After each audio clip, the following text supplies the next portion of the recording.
आणखी एक अपडेट. मुंबई प्रभाग 110 मध्ये काँग्रेसच्या आशा कोपरकर विजय ठरलेल्या आहेत. 110 मधील हा निकाल पाहतोय. काँग्रेसने या ठिकाणी बाजी मारली आहे. आशा कोपरकर यांचा या ठिकाणी विजय झालेला आहे. प्रभाग क्रमांक 110 मध्ये हा काँग्रेसनं विजय प्राप्त केलेला आहे.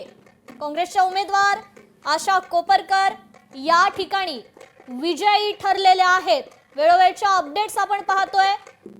महापालिकांचा हा महानिकाल लोकशाही मराठीवर मुंबईतील ही अपडेट आपण पाहतोय.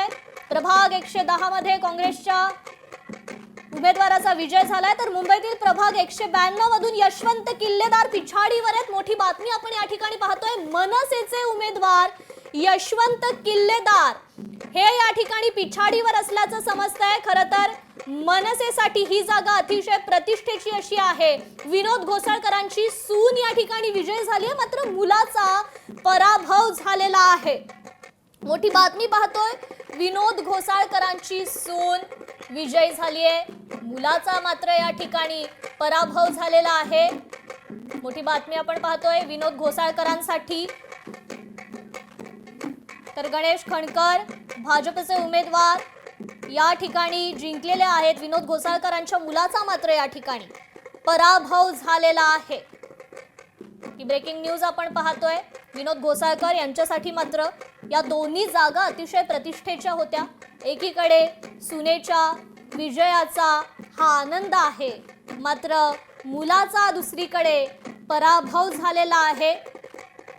गणेश खणकर भाजपचे या ठिकाणी विजयी ठरलेले आहेत.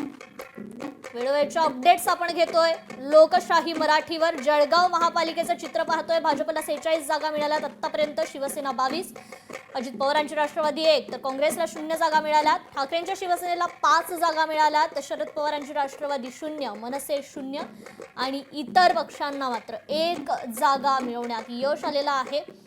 मालेगाव महापालिका निवडणुकीचा निकाल पाहतोय आतापर्यंतचा. भाजपला 2 जागा मिळाल्यात, शिवसेनेला मात्र 18 जागा मिळालेल्या आहेत, अजित पवारांना 0 जागा मिळाल्या. ठाकरे बंधूंना मुंबईत मोठा धक्का बसलेला आहे. मोठी बातमी पाहतोय. मुंबईत भाजपाला 92 जागा तर शिवसेना 28 जागांवर आघाडीवर आहे. ठाकरे बंधूंना मुंबईत कुठेतरी मोठा धक्का समजला जातोय. खरं तर मुंबई महापालिकेसाठी ठाकरे बंधू खरं तर एकत्र आले. एकत्र येत अनेक सभा त्यांनी गाजवल्या, मात्र कुठेतरी त्यांना आता नैराश्याचा सामना करावा लागतोय की काय, असंच काहीसे चित्र निर्माण झालेलं आहे. मुंबईत त्यांना मोठा धक्का बसल्याचं पाहायला मिळतंय.